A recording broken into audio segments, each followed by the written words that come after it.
What has your child done that is technically wrong but you were proud of them for doing it? Early in her junior year in high school, my daughter was getting something from her locker between classes, and a member of the football team groped her. Trained as she was by her brothers, one older and one younger, her first, immediate reaction was to whip around and break his nose. Both of her brothers learned early not to get into physical fights with her, as she fights dirty. On his way down, she followed up with a swift kick between his legs, leaving Mr. Handy on the floor, bleeding, vomiting and holding his crotch. When I got to the principal's office, I found my darling little girl still looking all kinds of pissed off, the kid, no longer bleeding or holding his crotch, and both of his parents. I listened to the story and nodded wisely, then I said, well, I guess the punishment fit the crime. Why are we here? What are you talking about? Kid's dad says. We're calling the cops for this assault. I couldn't help it, I started to laugh. You really want to make the fact public that your kid put his hands on a girl uninvited and got his butt kicked for his trouble? You know what? Let's call the cops. We can't have a predator running around free in our high school like this.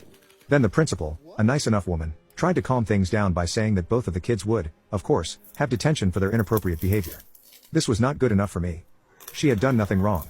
I asked if it was official school policy that a young woman passively allow herself to be groped, and then noted that might be the best explanation for the way that Mr. Handy felt free to go around groping girls without their permission. Then I mentioned the magic word. Lawsuit. Suddenly, my daughter wasn't in trouble any longer. On the way home I suggested that she owed her brothers for teaching her to stand up for herself. So, she was technically in the wrong according to the principal, but I thought what she did was both hilarious and fitting to the situation.